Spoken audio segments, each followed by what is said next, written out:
Victory Venkatesh కొత్త Telugu cinema సంక్రాంతికి వస్తున్నాం రిలీజ్ అయి నిన్న మంగళవారంతో 8 రోజులు కంప్లీట్ అయింది. ఈ 8 రోజుల గ్రాస్ కలెక్షన్స్ చూస్తే తెలంగాణలో ఈ సినిమా 58 కోట్లు గ్రాస్ కలెక్ట్ చేస్తే రాయలసీమ నుంచి 27 కోట్లు, ఉత్తరాంధ్ర నుంచి 28 కోట్లు, ఈస్ట్ గోదావరి నుంచి వచ్చేసి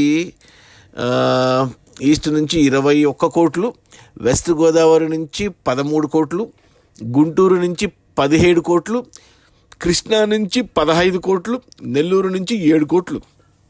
అలా టోటల్గా తెలుగు రాష్ట్రాల్లో 8 రోజుల్లోనే ఈ సినిమా 152 కోట్లు గ్రాస్ కలెక్ట్ చేసింది. ఇక కర్ణాటక నుంచి 11 కోట్లు గ్రాస్, ఓవర్సీస్ మేజర్గా అమెరికా నుంచి 26 కోట్లు. అలా టోటల్గా ప్రపంచవ్యాప్తంగా సంక్రాంతికి వస్తున్నాం 8 రోజుల్లో 194 కోట్లు గ్రాస్ కలెక్ట్ చేసింది. అంటే మూవీ టీము ఆల్రెడీ మొదటి వారంలో 203 కోట్లని పోస్టర్ వదిలారు, కొద్దిగా యాడ్ చేసి వదులుతారు. బట్ ట్రేడ్ ప్రకారం 194 కోట్లు అయినా కానీ ఇది ఎక్సలెంట్ కలెక్షన్స్. వెంకటేష్ కెరియర్లోనే హయ్యెస్ట్. ఇంతకుముందు ఆ రికార్డు F2 సినిమా మీద ఉంది, 144 కోట్లు ఆ సినిమాకి వస్తే సంక్రాంతికి వచ్చింది. అది కూడా ఇప్పుడు ఈ సినిమా వచ్చేసి సంక్రాంతి సినిమాలో నంబర్ 1 సినిమాగా నిలబడబోతుంది. ఇంతకుముందు ఆ రికార్డు అలవైకుంఠపురంలో పేరు మీద ఉన్నది. సంక్రాంతికి రిలీజ్ అయిన సినిమాలో ఆ సినిమాకి వచ్చింది హయ్యెస్ట్ కలెక్షన్స్. ఇప్పుడు ఆ రికార్డు ఈ సినిమాను కొట్టబోతుంది. ఇక 200 కోట్లు ఈరోజు వచ్చే కలెక్షన్స్ దాటిపోతుంది. సో వెంకటేష్ కెరియర్లో మొదటి 150 కోట్లు, మొదటి 200 కోట్ల సినిమా అండ్ మొదటి 100 కోట్ల షేర్ ఉన్న సినిమా, ఇలా ఇన్ని రికార్డులు పెట్టింది. అసలు ఈ సినిమా అసలు గేమ్ చేంజర్ని డాకు మహారాజ్ కొడితే డాకు మహారాజ్ని సంక్రాంతికి వస్తున్నాం కొట్టేసింది. ఇక ఇంకా ఇప్పుడు తెలుసు కదా, నిన్ననే ఐటీ రైట్స్ కూడా జరుగుతున్నాయి మన దిల్ రాజు ఇంటి పైన. ఈ సినిమా ఎఫెక్టే, ఈ సినిమా కలెక్షన్స్ ఎఫెక్టే. ఇక ఈ 194 కోట్ల గ్రాస్లో థియేటర్ల రెంట్లు, గవర్నమెంట్ ట్యాక్సులు, ఖర్చులు అని పోను. డిస్ట్రిబ్యూటర్ షేర్ వచ్చేసి తెలంగాణలో 29.5 కోట్లు ఉంది. ఈ సినిమాని తెలంగాణకి దిల్ రాజు డిస్ట్రిబ్యూట్ చేశాడు, అతనే ప్రొడ్యూసరు. 29.5 కోట్లు అంటే 8.5 కోట్లకు కొన్న డిస్ట్రిబ్యూట్ చేస్తే 8.5 కోట్లు వెనక్కి వచ్చి మరో 21 కోట్లు లాభాలు. అంటే డబుల్ బ్లాక్ బస్టర్ సినిమా, ఇంకా ట్రిపుల్ బ్లాక్ బస్టర్ కాబోతుంది.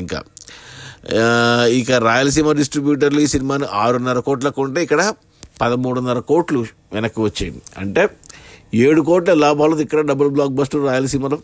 ఇక మిగిలిన ఆంధ్ర మొత్తానికి ఈ సినిమాని డిస్ట్రిబ్యూటర్లు 18 కోట్లకు ఉంటే ఇక్కడ వచ్చేసి 50 కోట్లు వెనక్కి వచ్చాయి. అంటే 18 కోట్లు తీసేస్తే 32 కోట్ల లాభాలతో ఇక్కడ డబుల్ బ్లాక్ బస్టరు ఆంధ్రాలో. అలా టోటల్గా తెలుగు రాష్ట్రాల్లో ఈ సినిమాను డిస్ట్రిబ్యూటర్లు 33 కోట్లకు కొంటే 8 రోజుల్లో 94 కోట్లు వచ్చాయి. అంటే 61 కోట్ల లాభాలు ఒక్క తెలుగు రాష్ట్రాల్లోనే, డబుల్ బ్లాక్ బస్టర్ తెలుగు రాష్ట్రాల్లో. ఇక కర్ణాటక డిస్ట్రిబ్యూటర్లు 3.5 కోట్లకు కొంటే ఇక్కడ వచ్చేసి 6 కోట్లు వచ్చింది. అంటే 3.5 పోను ఇంకా 2.5 కోట్ల లాభాలు కర్ణాటక డిస్ట్రిబ్యూటర్లు. ఇక్కడ డబుల్ బ్లాక్ బస్టరే. ఇక ఓవర్సీస్ మేజర్గా అమెరికాకు సినిమాని 5 కోట్లకు కొంటే ఇక్కడ 13 కోట్లు షేరు. అంటే 5 కోట్లకు కొంటే 8 కోట్లు లాభాలు, ఇక్కడ డబుల్ బ్లాక్ బస్టరే. ఇట్లా టోటల్గా ప్రపంచవ్యాప్తంగా ఈ సినిమాను డిస్ట్రిబ్యూటర్లు 41.5 కోట్లకు కొంటే 8 రోజుల్లో 113 కోట్లు. అంటే 73 కోట్ల లాభాలు. 73 కోట్ల లాభాలతో ఈ సినిమా ట్రిపుల్ బ్లాక్ బస్టర్, 3 లాభాలు, రూపాయికి 3 రూపాయలు తీసుకొచ్చింది. అసలు ఎక్సలెంట్ అని చెప్పాలి. ఇంకా ఇప్పుడు వర్కింగ్ డే కాబట్టి సంక్రాంతి హాలిడేస్ అయిపోయాయి. ఈరోజు బుధవారం, రేపు గురు, ఈ 2 రోజులు కొద్ది కలెక్షన్స్ తగ్గుతాయి. ఎందుకంటే నిన్న సోమవారం 13 కోట్లు వస్తే నిన్న మంగళవారం 11 కోట్లు వచ్చాయి. సో ఈరోజు బుధవారం 10 కోట్లు రావచ్చు. ఈ గురు శుక్ర తగ్గిన మళ్ళీ శని ఆదివారంలో పుంజుకుంటుంది. సో ఖచ్చితంగా సినిమా 200 అయితే క్లియర్గా వచ్చేసాయి, 250 కోట్లకు కూడా వెళ్తుంది సినిమా, డౌటే లేదు. అది మన క్లియర్ సంక్రాంతి విన్నర్. అది మన విక్టరీ వెంకటేష్ కొత్త తెలుగు సినిమా. సంక్రాంతికి వస్తున్నాం. రిలీజ్ అయిన మొదటి 8 రోజుల్లోనే 194 కోట్ల గ్రాసు. అందులో డిస్ట్రిబ్యూటర్ షేర్ వచ్చేసి 113 కోట్లు. సినిమా బడ్జెట్ 80 కోట్లు అయితే డిస్ట్రిబ్యూటర్లకి 40 కోట్లకు అమ్మారు. 40 కోట్లు వెనక్కి వచ్చి మరో 73 కోట్ల లాభాలతో cinema triple blockbuster. Okay, bye.